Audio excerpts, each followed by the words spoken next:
বিভিন্ন রাজনৈতিক অঙ্গনের মানুষ ভারতের গণমাধ্যম এবং ভারতের যে স্টেক আছে ভারতের স্বার্থের পক্ষে কথা বলছেন, ভারতের দালালদের গোলামদের ভাষায় শব্দে কথা বলছেন। প্রতিনিয়ত তারা বলছে যে বাংলাদেশের নির্বাচনটা পিছানোর জন্য ইউনূস সরকার প্রচুর ষড়যন্ত্র করছে। প্রায়ই দেখবেন এবং বিভিন্ন রাজনৈতিক দল এবং নেতারাও এই কথাটা বলছেন। জুনের পরে ইউনূস যাবে না, এইখানে প্রক্সি ওয়ার শুরু হবে। প্রক্সি ওয়ার শুরু হবে কি হবে না এটা তো আমরা নিজেরা আলাদা করে আলোচনা করব, সেটা ভারতের বুদ্ধিতে আলোচনা করতে হবে কেন? দুঃখজনকভাবে আমরা দেখতে পাচ্ছি বাংলাদেশের বিভিন্ন রাজনৈতিক অঙ্গনের মানুষ এই ভারতের গণমাধ্যম এবং ভারতের যে স্টেক আছে ভারতের স্বার্থের পক্ষে কথা বলছেন, ভারতের দালালদের গোলামদের ভাষায় শব্দে কথা বলছেন। আমরা আমাদের স্বাধীনতা সার্বভৌমত্বের ব্যাপারে আমাদের বক্তব্য খুবই পরিষ্কার, এইটা আমরাই অক্ষুণ্ণ রাখবো, আমাদের মতো করে রাখবো।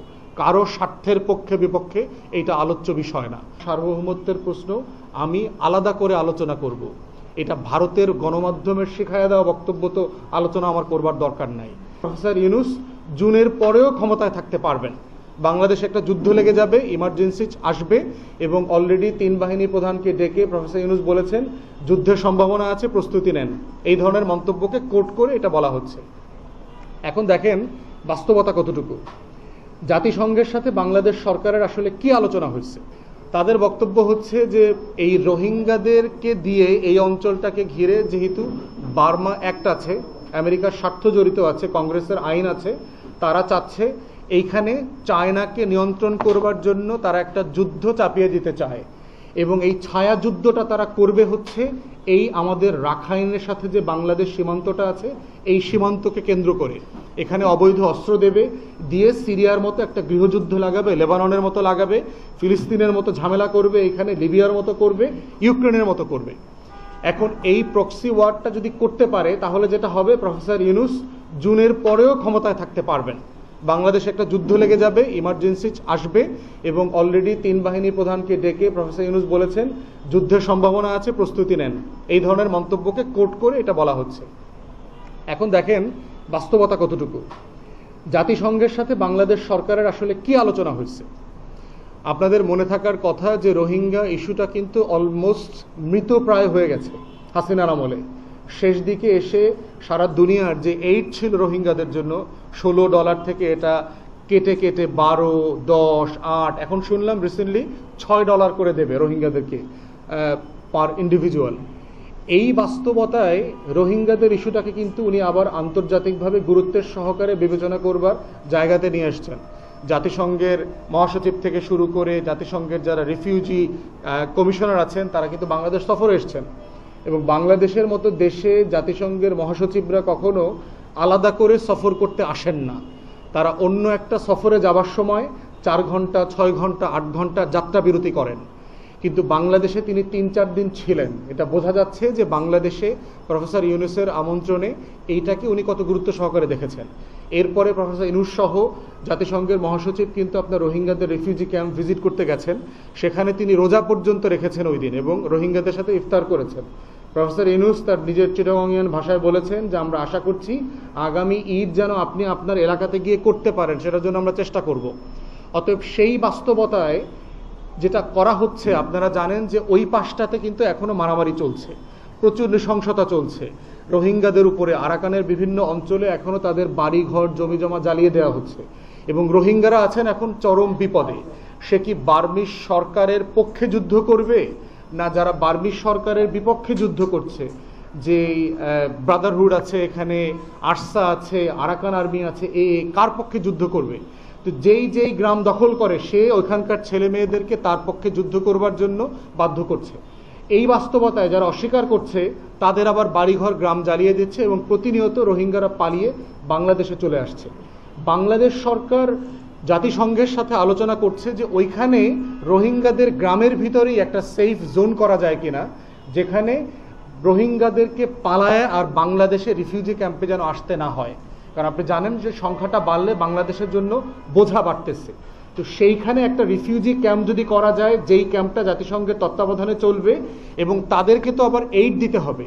এই যে জাতিসংঘ আমাদের রোহিঙ্গা ক্যাম্পে যে প্রতি মাসে খাবারটা দেয়, এই খাবারটা তো ওই পাশের ক্যাম্পেও দিতে হবে যদি করতে হয়। তাহলে সেই ক্যাম্পের খাবারটা কিভাবে দেবে?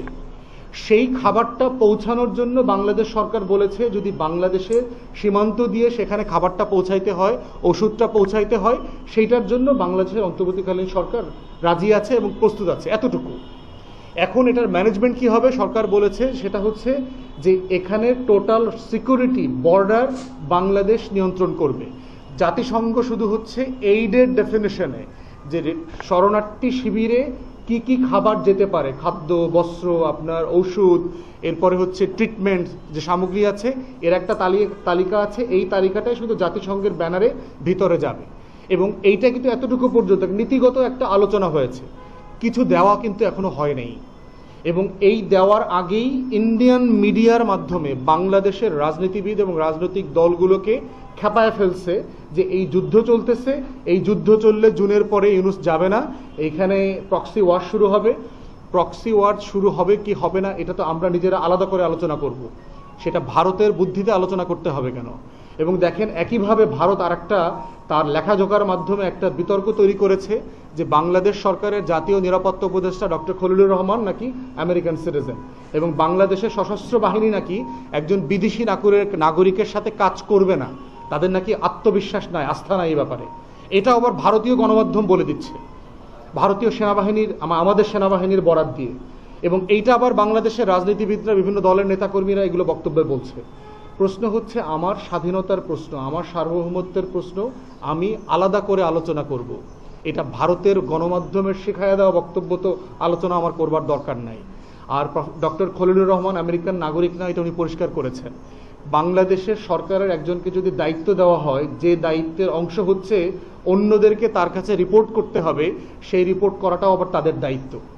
অতএব এটা হচ্ছে ডিসিপ্লিন ফোর্সের কাছ থেকে কাম্য যে অন্তর্বর্তীকালীন সরকারকে তারা সাহায্য করবেন, সবাই মিলে বাংলাদেশের পক্ষে আমরা কাজ করব। দুঃখজনকভাবে আমরা দেখতে পাচ্ছি বাংলাদেশের বিভিন্ন রাজনৈতিক অঙ্গনের মানুষ এবং অরাজনৈতিক বিভিন্ন যারা স্টেক হোল্ডার আছেন, তাদের অনেকেই এই ভারতের গণমাধ্যম এবং ভারতের যে স্টেক আছে, ভারতের স্বার্থের পক্ষে কথা বলছেন, ভারতের দালালদের, গোলামদের ভাষায়, শব্দে কথা বলছেন।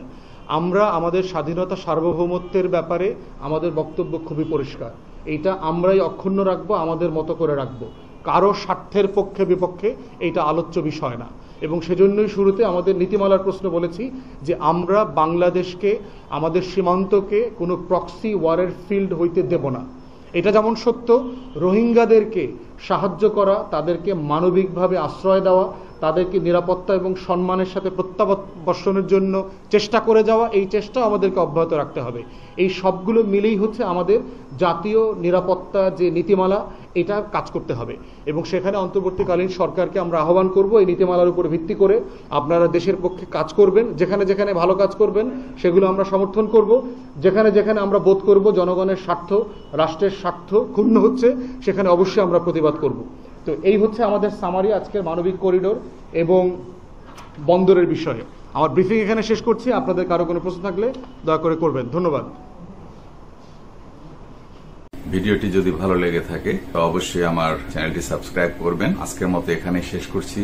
আল্লাহ হাফেজ। বাংলাদেশ জিন্দাবাদ।